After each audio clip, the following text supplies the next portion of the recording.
By the beginning of the 20th century, many psychologists had concluded that the human mind could not be adequately studied through introspective methods, and were advocating a switch to the study of the mind through the evidence of behavior in controlled laboratory experiments.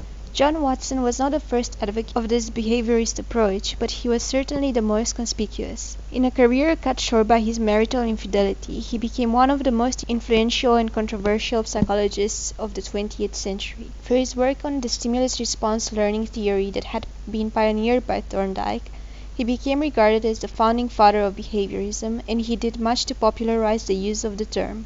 His 1913 lecture, Psychology as the Behaviorist Views It, put forward the revolutionary idea that a truly scientific psychology would abandon talk of mental states and instead focus on prediction and control of behavior. This lecture became known to later psychologists as the Behaviorist Manifesto. Before Watson's research at Johns Hopkins University in Baltimore, USA, the majority of experiments on behavior had concentrated on animal behavior, with the results extrapolated to human behavior. Watson himself studied rats and monkeys for his doctorate, but was keen to conduct experiments using human subjects. He wanted to study the stimulus-response model of classical conditioning and how it applied to the prediction and control of human behavior. He believed that people have three fundamental emotions: fear, rage, and love, and he wanted to find out whether a person could be conditioned into feeling this response to a stimulus.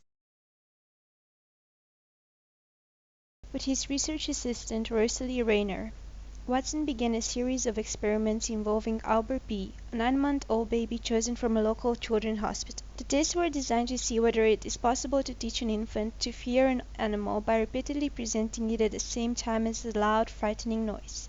Watson also wanted to find out whether such a fear would transfer to other animals or objects, and how long this fear would persist. Today, his method would be considered unethical and even cruel, but at the time they were seen as a logical and natural progression from previous animal studies.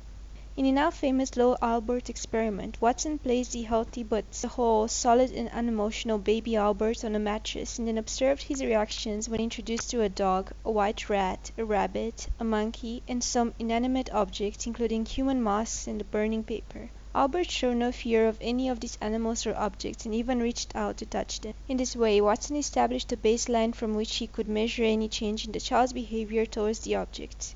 On a separate occasion, while Albert was sitting on the mattress, Watson struck a metal bar with a hammer to make a sudden noise. Unsurprisingly, Albert became frightened and distressed, bursting into tears. Watson now had an unconditioned stimulus, the loud noise, that he knew elicited a response of fear in the child.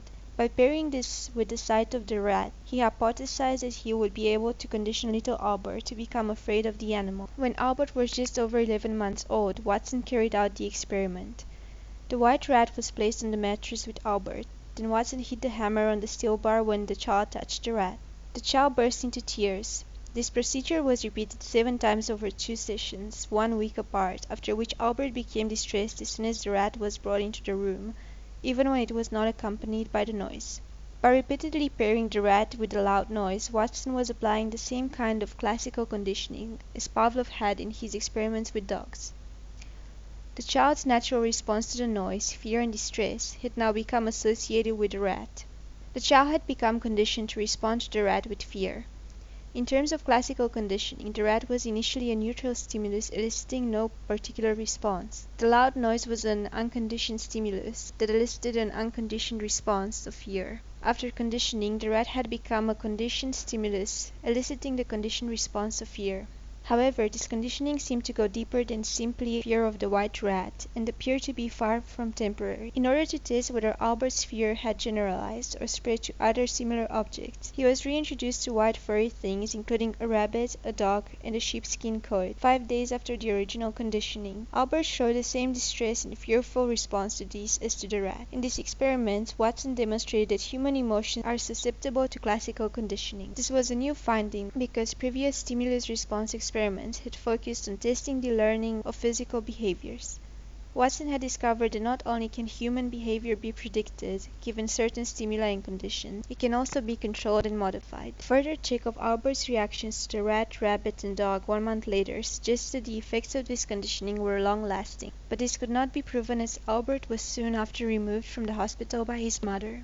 It has been suggested that this was a sign of the mother's distress, but according to Watson and Rayner's own account, it occurred on a prearranged date. Watson's career was abruptly brought to an end shortly after the little Albert experiments, when he was forced to resign his professorship amid the scandal of his affair with his researcher, Rosalie Rayner. Despite the incompleteness of his research, Watson felt vindicated in his belief in behaviorism, and more particularly the application of classical stimulus-response conditioning to humans. Perhaps because of his forced ejection from the academic world into advertising, where he was hugely successful, he developed a tendency to overstate the scope of his findings, and with a natural gift for self-publicity continued to publish books on the subject of psychology. Not content, for example, to claim that it is possible to condition emotional responses, he boasted that on the same principle it would be possible to control or modify almost any aspect of human behavior, no matter how complex. Just as little Albert had been conditioned to fear certain white furry objects against his natural inclination,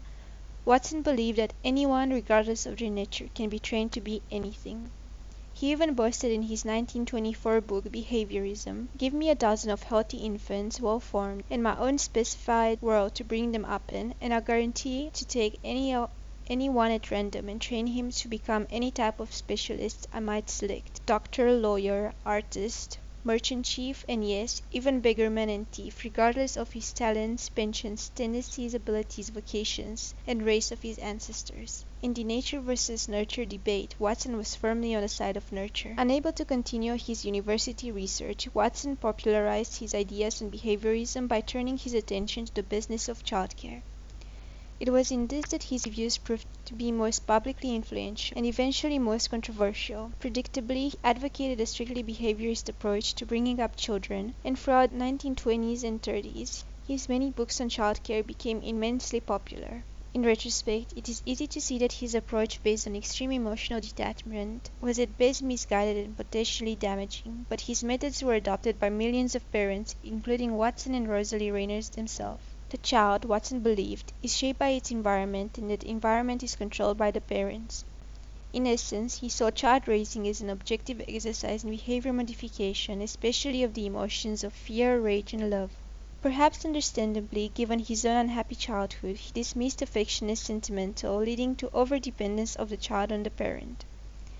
But he also advised against the opposite emotional extreme, and was an opponent of physical punishment. Watson's questionable application of stimulus-response conditioning to childcare eventually drew criticism.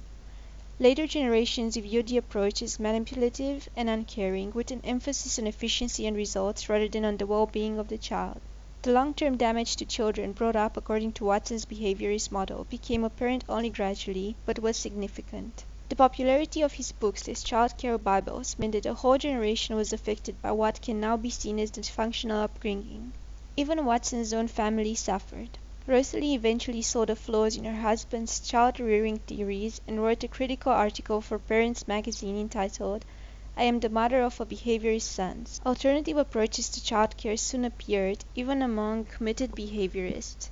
While accepting the basic principle of conditioning established by Watson, and using that as a starting point for his own radical behaviorism, the psychologist B.F. Skinner was to apply behaviorism to the business of childcare in a much more benign manner. Thanks for watching this video. If you enjoyed it, please give us a like and subscribe for more videos like this one.